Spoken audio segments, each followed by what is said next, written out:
kəsdir ki, dayanıb öndə,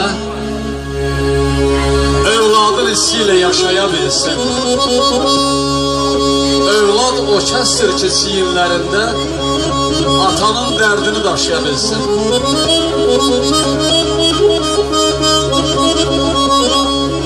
İldırım şahıyıb şimşək elsə də, dalğalar sahili söküb yensə də, bir ulduz səmada yanıb sönsə də, bir evlad çırağı yerdə sönməsin. Cəm övladlara can qurban deyirəm. Vətən evladlara can qurban deyirəm. Övladların tərbiyəsi, əxlaqı atanın, ananın öz əlindədir. Atıb tutmaq rəzəl eylər uşağı, binanın təməli səpliyindədir. Ödənsə uşağın hər bir tələbi, günbə-gün artalar, incələr təbi. Övladın əxlaqı, elmi, məktəbi atanın, ananın öz əlindədir.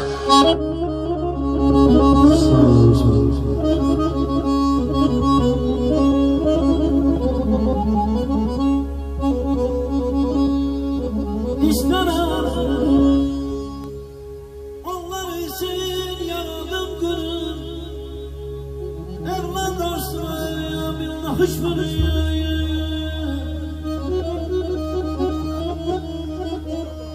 Keremem hemişe sizinle yolum, mühteseri deli bombandır.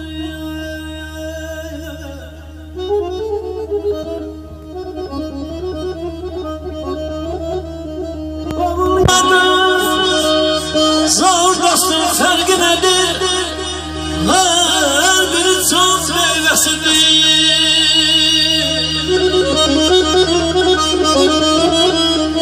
Atan olub gəldə bu dünyaya gəlməsidir.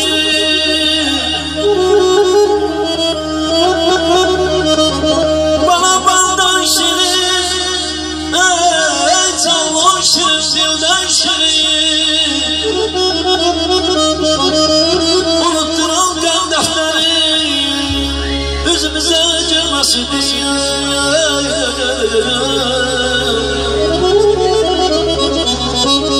Ata köşkdir, ana torpaq, oğul budan qıssa yarpaq. Bu dünya bir halıdır var, insanın bilməsidir.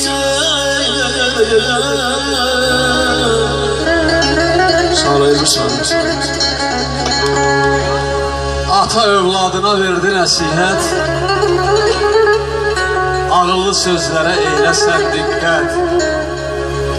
Zəif uşaqları incitmə bala, sən də bir güclüdən çəkərsən bəla.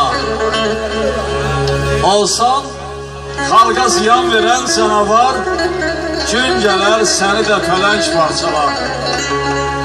Vardır uşaqlıqda qolumda qüvvət, zəiflər çəkərdi məndən əziyyət. Bir gün bir güclüdən yumruq yedim mən, daha zəifləri incitmədim. Hər zaman, hər bir vaxt övladlarımıza nəsihət odur ki, qarşısında olan insanı qiymətləndirməyi bacarsınlar. Gözəl günlər yaşasınlar, mənalı günlər yaşasınlar. Sağ olun.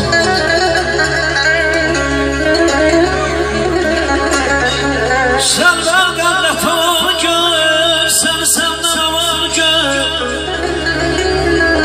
Çalışay, hər gün gül bana gör, bana Allah tövfəsidir.